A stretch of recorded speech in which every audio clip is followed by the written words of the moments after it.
जन सुराज का समता मूलक समाज का 5 सूत्र है।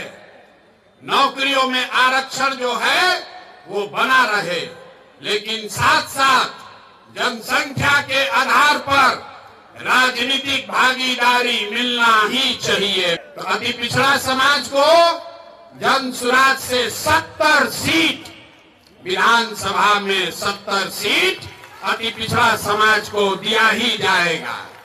यहाँ जितना इस रोड पर दल वाला है, यहाँ बगल में एक दल है, एक पीछे दल है, एक उसके पीछे दल वाला अपना बंगला कब्जा किया है। ये तीनों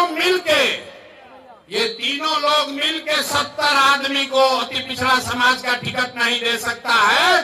जन सुराज के नेताओं ने तय किया है, नहीं, इस बार 70 अति पिछड़ा समाज के काबिल लोग बिहार में चुनाव लड़ेंगे।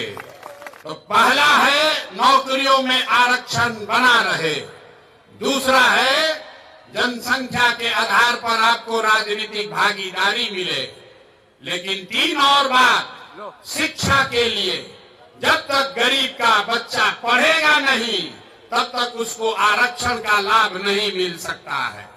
इसलिए जन सुराज ने कहा है, जब तक सरकारी शिक्षा की व्यवस्था सुधरे नहीं, कैसे कि लालू नीतीश ने यहाँ शिक्षा व्यवस्था इतना खराब कर दिया है, इसको सुधारने में बरसों लगेंगे।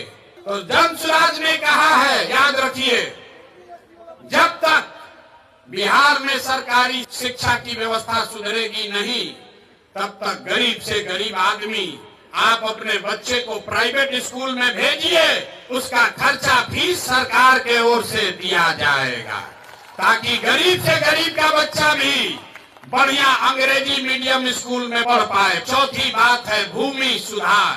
पूरे देश में 100 में 38 आदमी भूमिहीन है।